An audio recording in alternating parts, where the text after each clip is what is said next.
In this episode of the Boundless Life podcast, how much Diet Coke is too much, artificial sweetener confusion, ultra-processed foods, and alcohol. Oh my.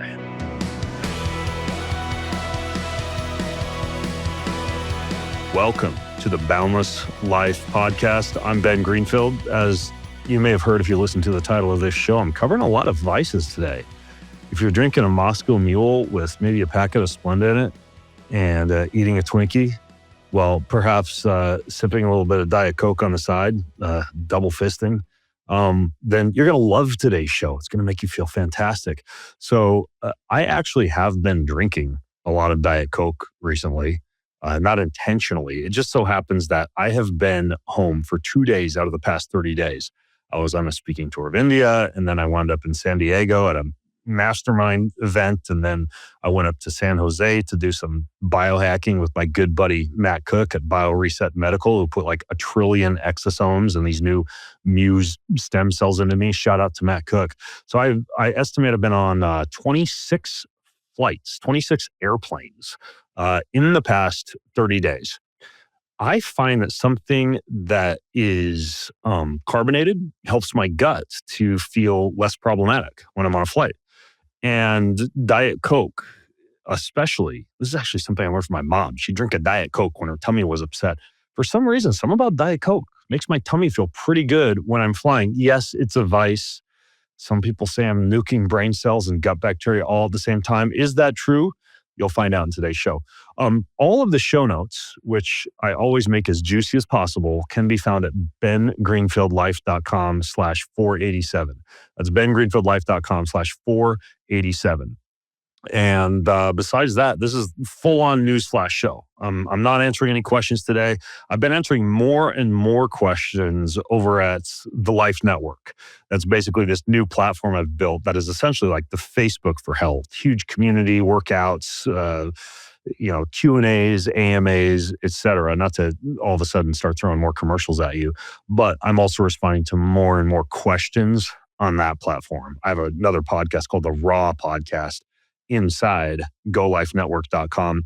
Not to say I'm still not going to be replying to questions here and there on this show, but today I've just got too many cool articles and news flashes and research to share with you. I know you're all on the edge of your seats wondering about Diet Coke. So let's go ahead and dive in.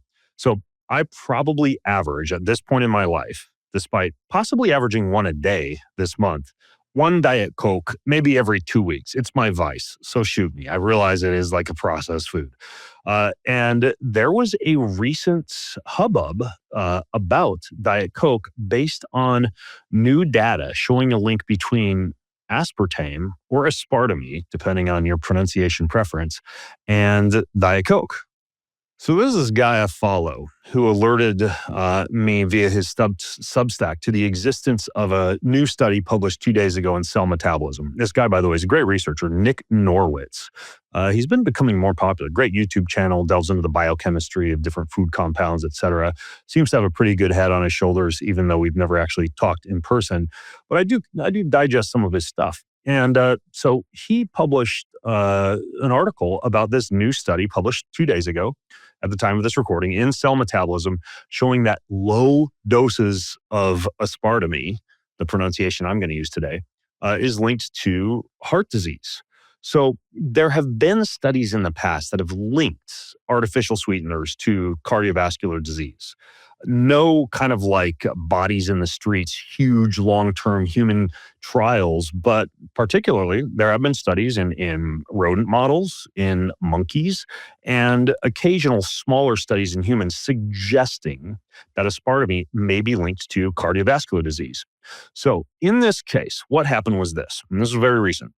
Researchers fed mice aspartame. And the aspartame caused what's called a dose-dependent acceleration of atherosclerotic plaque development, meaning the more aspartame they consumed, the higher the degree of atherosclerotic plaque development. They were not feeding the mice, even though this would have been really kind and nice and cool of the researchers, actual Diet Coke. Preferably out of glass bottles. We want to avoid the microplastics, of course. But nonetheless, aspartame, the artificial sweetener you find in Diet Coke, did cause a higher number of inflammatory cells in plaques that was independent of whether or not there was an increase or decrease in LDL cholesterol, and also seem to contribute to insulin resistance, which of course could be a problem and kind of paradoxical because a lot of people will switch to Diet Coke away from sugary sweet sodas thinking that they're doing their insulin resistance a favor. But aspartame actually triggers an insulin release. It stimulates the vagus nerve, which has a variety of sweetness receptors in it. And this triggering of the vagus nerve causes a subsequent increase in insulin that long term, with higher doses of aspartame, can contribute to insulin resistance and also plaque development. So, the way that this occurs, the way that insulin could trigger plaque development, is that these insulin spikes increase levels of this thing called an adhesion molecule. It's got one of those Star Wars R3D2 C3PO type of names. It's called CX3CL1. So aspartame increases insulin, and then insulin raises CX3CL1 levels. And that increase, not to get too propeller hat nerdy here on you, that enables immune cells to invade the artery wall. And that can then contribute to plaque formation. So the issue here is how much actual Diet Coke would you need to drink to cause the type of results that they were seeing in these rodent models? Well, they were giving the mice, in this case, food that had about 0.15% aspartame every day for 12 weeks. That's roughly the equivalent of you, a human being, drinking about 3 cans a day of Diet Coke. Now, interestingly, they were finding biological effects at even lower doses than that in some cases, but it appears that a lot of the more problematic issues related to aspartame kick in at about the equivalent of 3 cans of Diet Coke. When I actually tweeted about this, I said that the fact that I'm averaging 1 Diet Coke a day for the past month, and the past that when I'm not traveling as much, I average maybe 1 Diet Coke every 2 weeks, makes this, to me, a non-issue in the occasional diet soda drinker, especially if that Diet Coke is keeping you from, say, having an extra cocktail when you're out at the bar, or an extra serving of alcohol, which we'll get to later, by the way. Or that Diet Coke is helping you to not have an upset tummy on an airplane and release one of those nasty paint-peeling airplane farts that causes all of your seatmates to squirm. So the issue here with aspartame, though, is interesting because it is actually, I think, of the artificial sweeteners out there, and yes, I will say I'm a bigger fan of stevia, monk fruit, allulose, these more natural sweeteners or sugar substitutes. But aspartame is the artificial sweetener I am least concerned about. Basically, when you consume aspartame, that gets broken down into amino acids. Basically, it gets broken down into aspartic acid, that's a naturally occurring amino acid, phenylalanine, which is another amino acid, and then some of it actually gets broken down into methanol. And you'd think that's paradoxical that you drink diet soda to not fart on an airplane and that it contributes to methanol formation. But methanol is not necessarily synonymous with methane. It's an alcohol version of, it's an alcohol, not a gas. So in the small intestine, aspartame gets broken down into aspartic acid, phenylalanine, and methanol. The aspartic acid and the phenylalanine, those go into your bloodstream. And those are used just like any normal dietary amino acid you might get from any other protein. Do not drink your Diet Coke as a source of protein. That is not what I'm saying. What I'm just explaining to you here is the biochemistry of what's going on in your body. The methanol gets converted to your liver into formaldehyde and then into formic acid, which then gets excreted. As I'll fill you in on later when we talk about alcohol, trace amounts of formaldehyde or acetaldehyde, for example, these aldehydes, these are found all over the place in the animal kingdom, or in the plant kingdom rather, in fruits, in vegetables, in fermented products. So small doses of this are not an issue, when it comes to something like toxicity. So there has been some concerns circulated about the potential for aspartame to contribute to cancer. And now, based on this recent study, some concerns about aspartame being linked to plaque formation and insulin resistance. Now, we've already established that when it comes to aspartame being an issue for plaque formation and insulin resistance, that you would be needing to drink 3 or more cans or bottles or servings or however you're getting your Diet Coke, 3 or more per day long term for at least 12 weeks or more.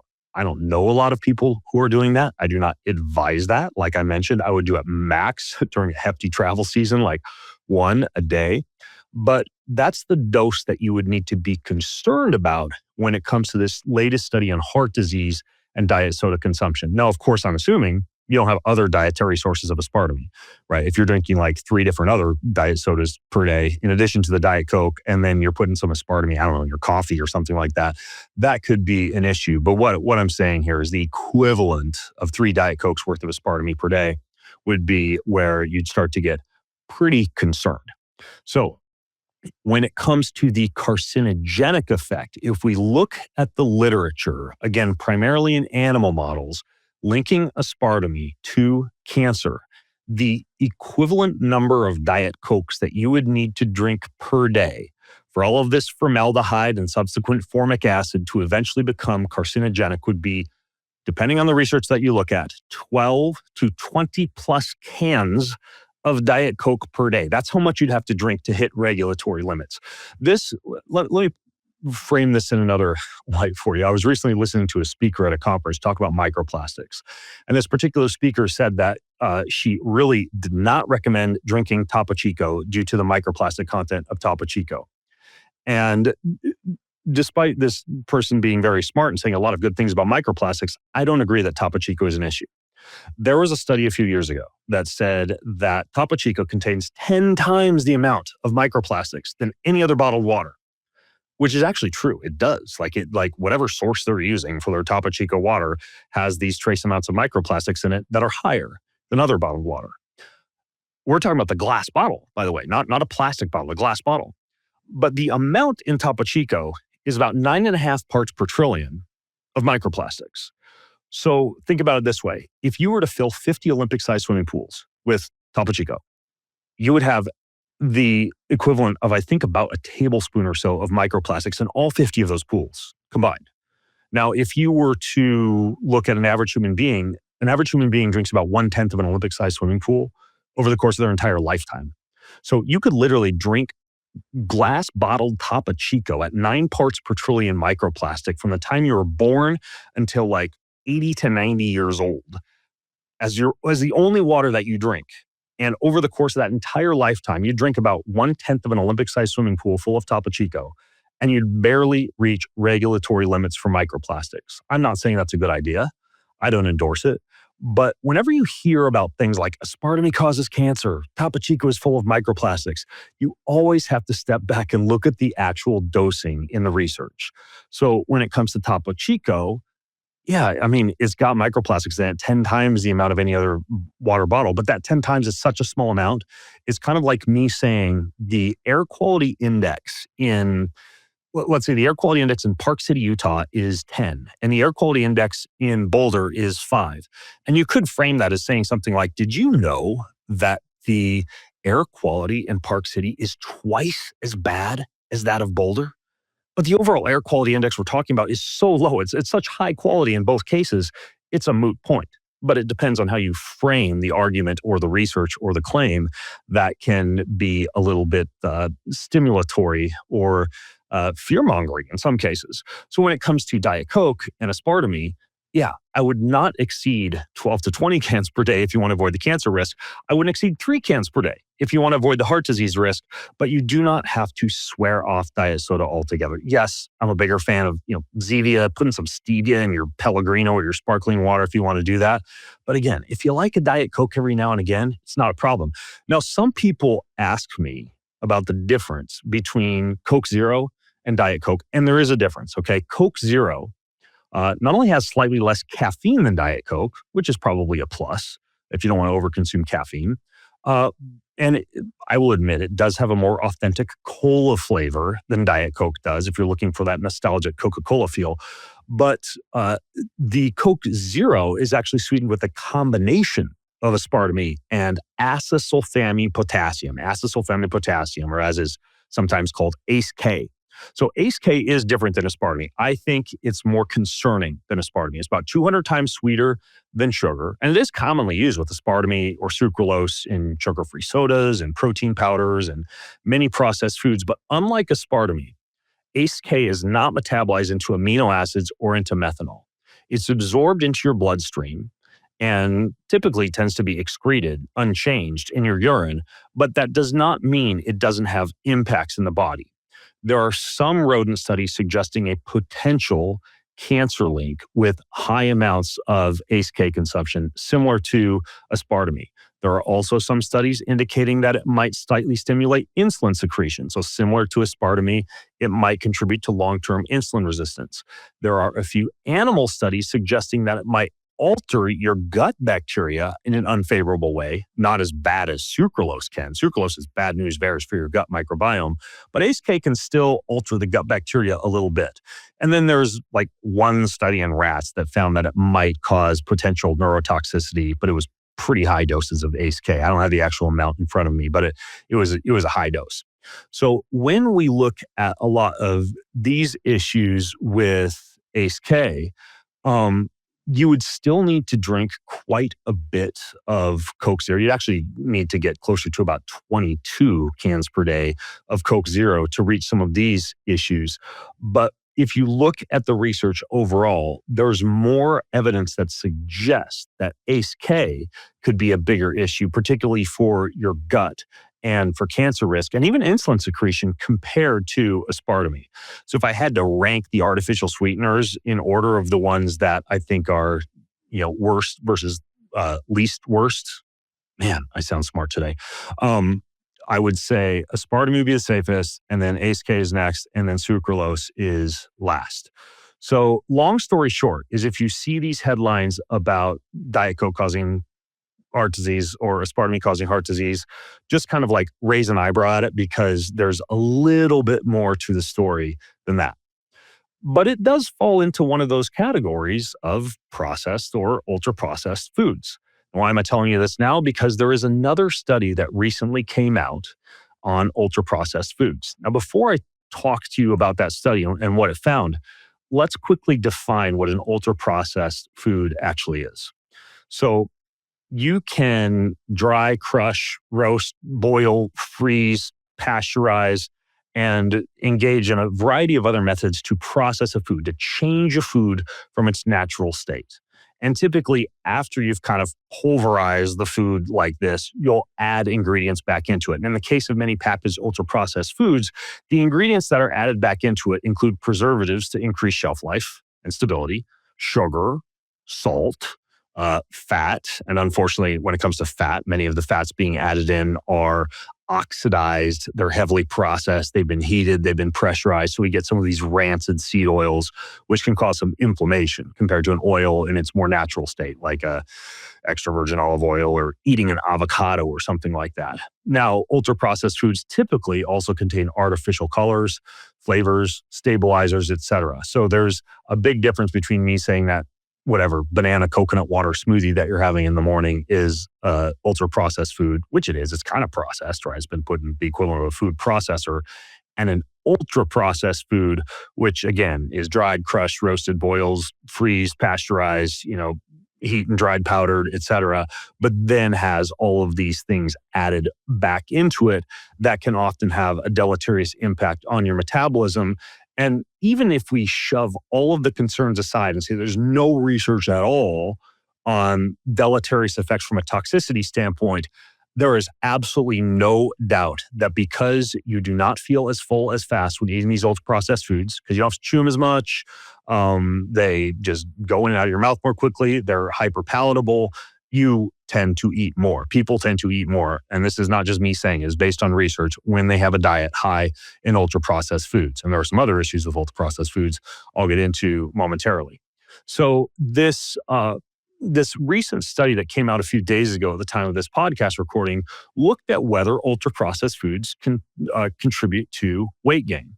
So what they did was they took a bunch of young men and they gave them a diet of ultra-processed foods. And they took another group of young men and they gave them a diet without any ultra processed foods.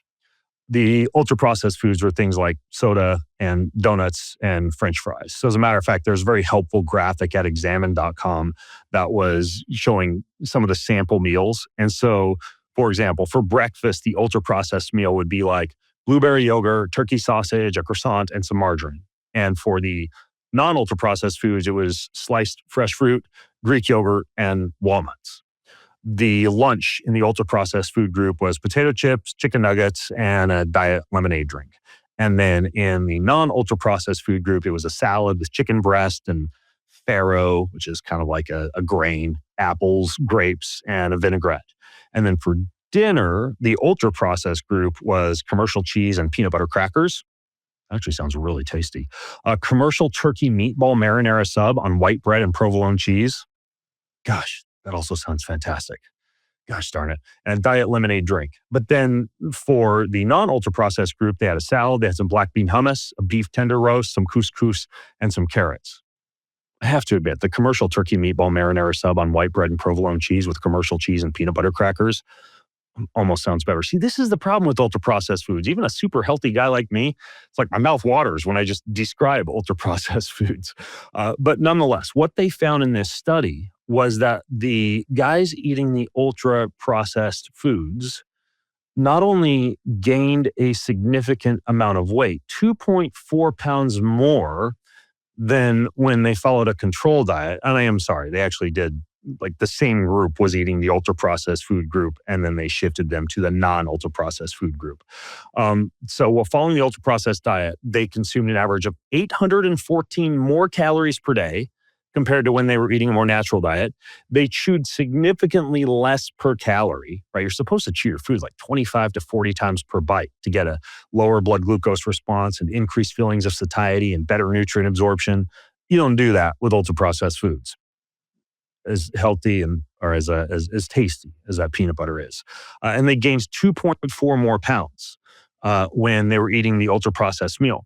And a big part of this is not because necessarily there's something magical going on with the metabolism when you eat ultra processed foods. The biggest issue here is that you just eat more calories, period, when you're eating ultra processed foods. It's kind of like with weight loss in general. Yes, if you're eating a lot of really natural, nutrient-dense food, you could argue that your thyroid is healthier, your metabolism is less higher, maybe you have more hormones to go around, you're healthier, so maybe you're lifting weights more and exercising more.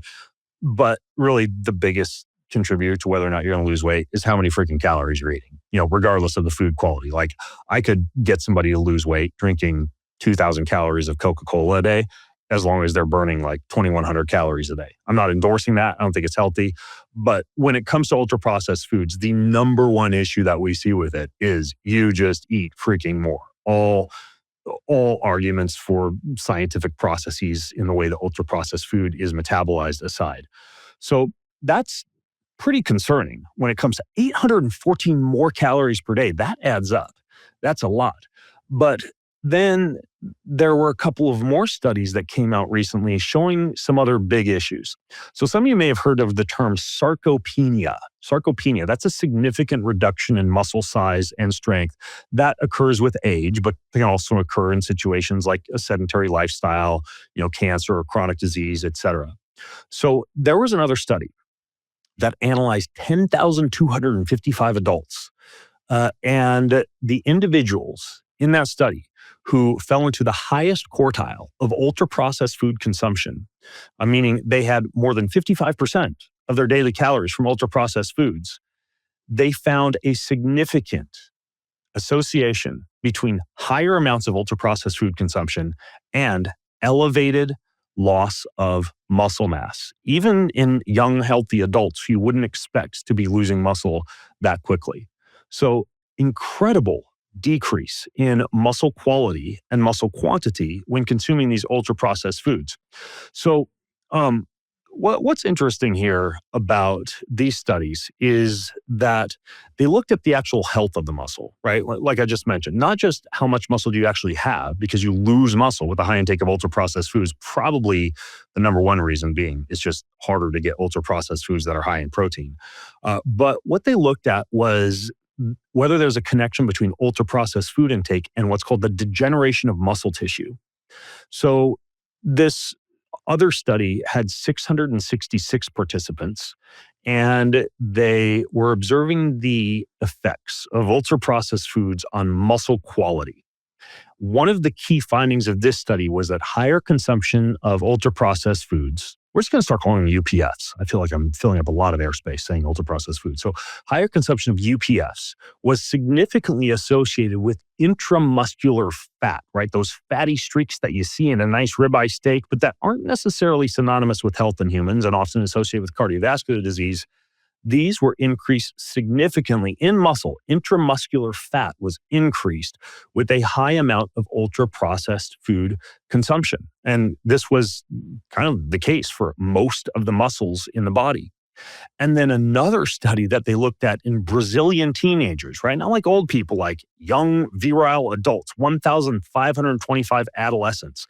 They found that the teens who consumed higher amounts of ultra-processed foods had significantly lower muscle mass and significantly lower lean body mass. Lean body mass is the weight of everything in your body except fat, including your muscles and bones and organs. So muscle degradation, potential bone degradation, potential organ degradation with a high consumption of ultra-processed foods. As a matter of fact, here's what's significant.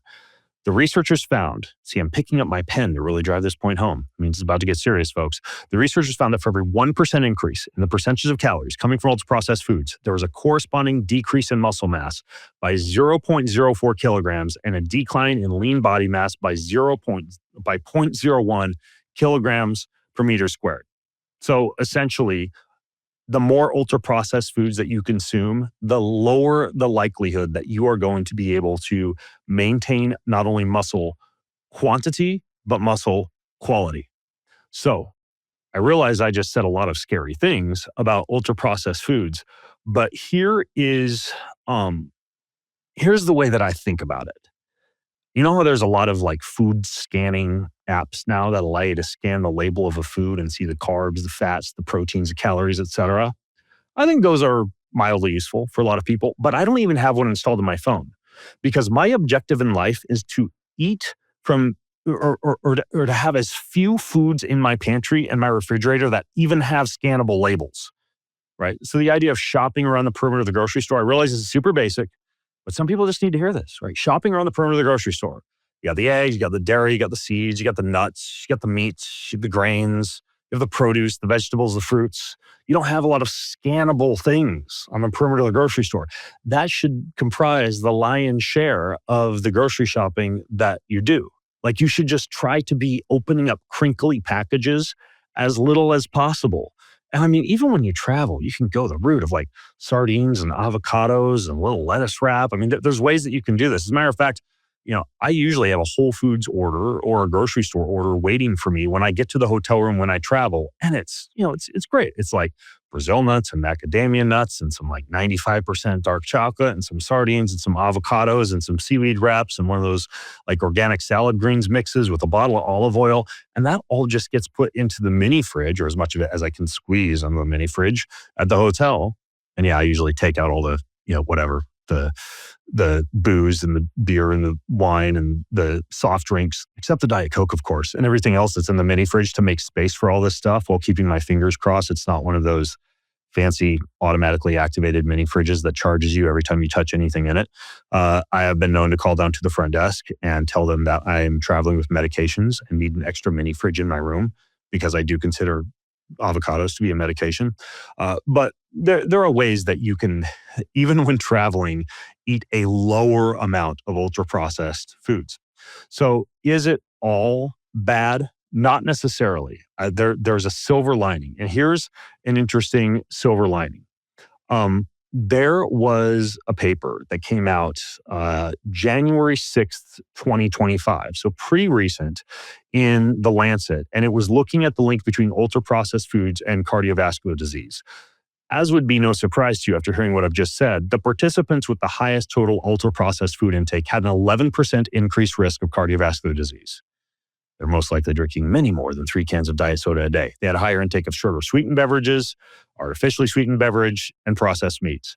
However, there were some people who ate a high amount of ultra-processed foods who had a 6 to 8% decreased risk of cardiovascular disease.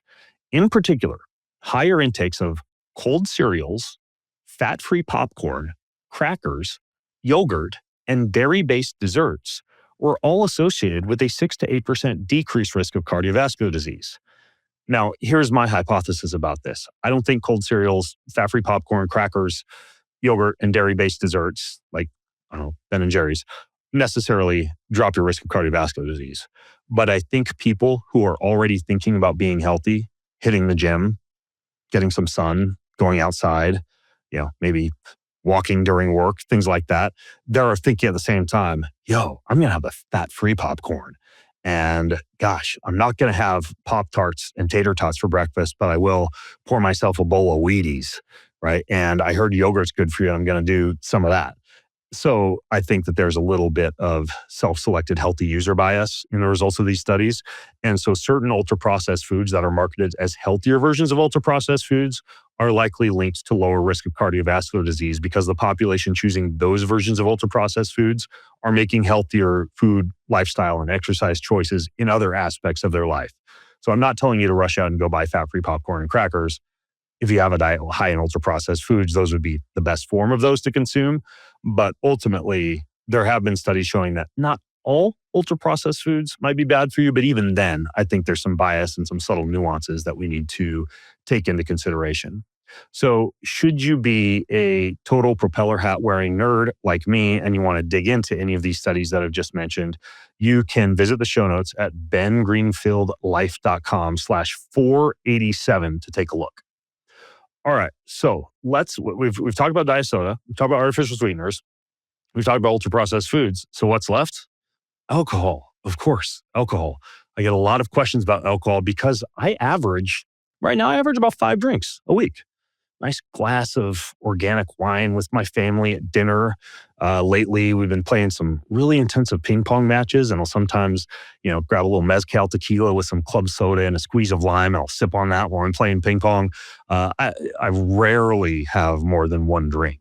Occasionally, if I'm on a date with my wife, I'll have a cocktail before dinner as we're chatting, and then her and I will share a glass of wine with dinner, right? But I'm not a heavy alcohol consumer. As a matter of fact, I was talking with a friend last night and I said, dude, if I was gonna go party, not that I even do much partying these days, I'd much rather take a slightly higher dose of psilocybin or a couple of grams of THC than I would alcohol, because I think that high amounts of alcohol intake are worse for you than even using a mild dose of a psychedelic or a little bit of weed or something like that. Even though I still think that THC kills brain cells, I think it nukes fewer cells in your body than high intakes of alcohol do. So anyways, why am I telling you all this? Well, there was a recent study in a sleep journal that looked at the effects of alcohol on sleep in healthy adults. And if you, kind of similar to the Topo Chico or the Diet Coke argument, if you look at what the news said about this study, it said alcohol destroys sleep.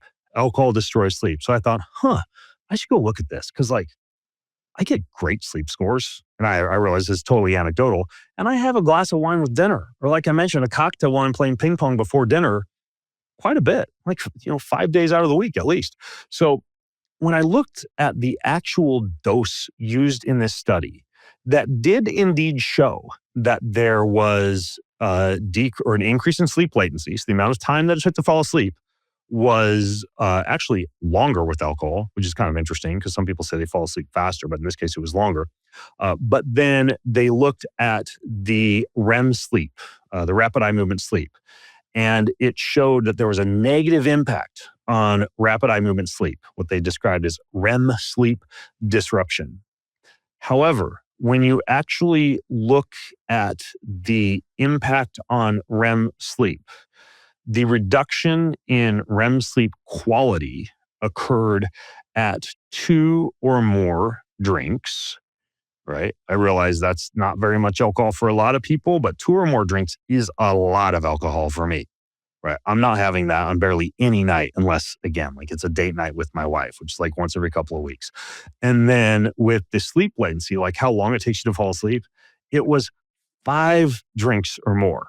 Okay. So when you see a study that says alcohol destroys sleep, And then you'll hear some social media influencers saying any amount of alcohol is horrific for your sleep. It's actually 2 drinks or more that affects your REM sleep quality, and then 5 drinks or more that influences your actual sleep latency. So again, you have to take into consideration the actual dose.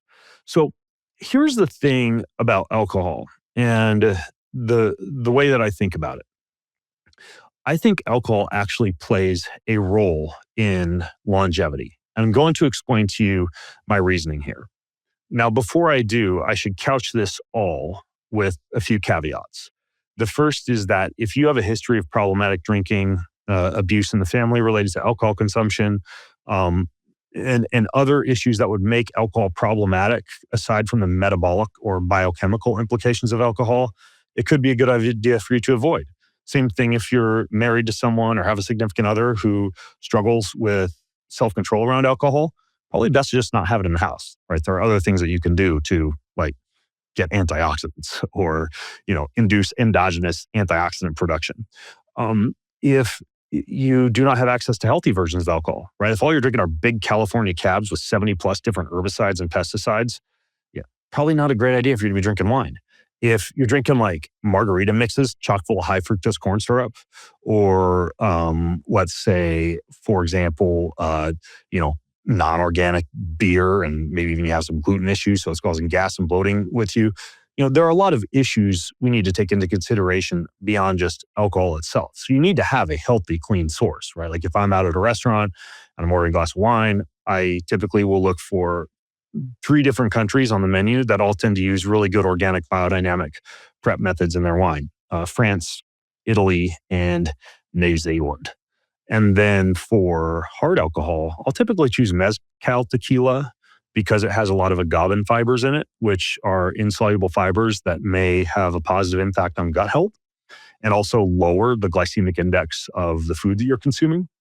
And then I will also, nowadays, if I'm at home, like this stuff called Kreos. It's a special alcohol made from mastic tree extract, which also is healthy for the microbiome. I actually first discovered this stuff at a longevity conference of all places. It's called Kreos, Kreos, I think. I have no financial affiliation with the company. It just, my gosh, it tastes amazing. So it's kind of like ouzo, that Greek alcohol, but or if anybody's chewed mastic gum, kind of tastes like that. So anyways, a little bit of coconut water on ice with a squeeze of lemon. Oh my gosh, so good. So anyways, let's talk about alcohol. So the common claim is that there is no safe level of alcohol consumption. And I do not think that's true. So there is a widely cited UK biobank study showing with a very large population that half a drink per day is not harmful in women, averaging half a drink per day, and is actually associated with better brain markers in men. In addition to that, there is an epigenetic aging study, and shout out to Chris Masterjohn and his article, Alcohol's Surprising Role in Your Health and Longevity, which I will link to in the show notes. DNA markers of aging can improve with up to 1 drink a day in a dose-response manner, meaning as you get closer and closer to 1 drink per day average, DNA markers of aging improve.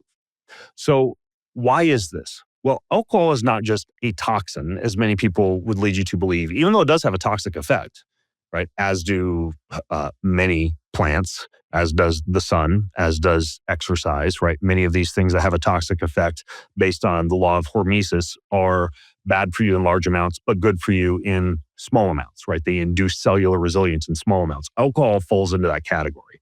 It's actually a macronutrient, right? It's categorized as a macronutrient, like proteins, fats, carbs, about 7 calories per gram. It's metabolized very much like fats. Ethanol is broken down into acetaldehyde, which is toxic. But again, that's not a problem in low amounts. And then into acetate. That acetate gets used for energy, just like fatty acids get used for energy. Now, acetaldehyde is often cited as a really bad thing, which it would be in high amounts because it is toxic. But there are many other so-called aldehydes that you find in other macronutrients, carbs, fats, proteins. They all have something called methyl glyoxyl in them. Very similar aldehyde as acetaldehyde. and your body has many detox pathways to handle aldehydes. Did you know, for example, that most fruits and vegetables have more acetaldehyde than wine? So theoretically, you should be taking that popular hangover remedy anytime you're having a large salad or a fruit smoothie, if you're going to take it to minimize acetaldehyde uptake or acetaldehyde metabolism when you consume a glass of wine. Many people, even people who don't drink, have natural trace levels of acetaldehyde in their blood. So, yes, alcohol is toxic. Yes, alcohol is a poison, or namely the byproduct of alcohol. Acetaldehyde is a poison, but that doesn't mean it's bad for you, right? Some poisons, some toxins are good for you.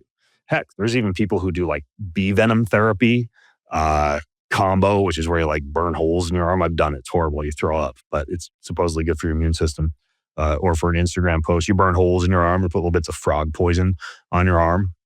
People now in the biohacking sector, I was recently at a longevity conference where there was a guy selling scorpion venom, and all of these things in small, watered down doses improve cellular resilience and increase your body's own antioxidant production.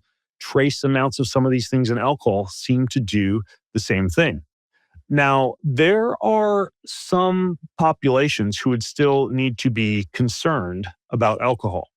For example, there are some cancers that basically would be that your risk for getting them would worsen with high levels of alcohol consumption if you have a genetic risk factor for those cancers. So an example of that would be like liver cancer or even liver psoriasis, right? Like if you have liver issues, the healthy dose of alcohol is actually about 0 drinks per day, right? If you have really elevated liver enzymes, liver psoriasis, liver fibrosis, the benefits of alcohol are outweighed by the cons of alcohol if you fall into that category. The other categories where if you have a high genetic risk or pre-existing issues with these, you would completely swear off alcohol.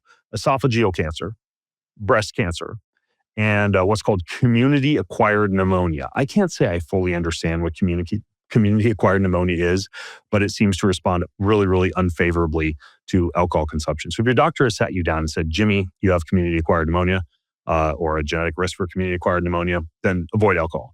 But besides esophageal cancer, breast cancer, liver psoriasis, liver cancer, liver fibrosis, and community-acquired pneumonia, there are not many other cases in which alcohol would need to be completely avoided.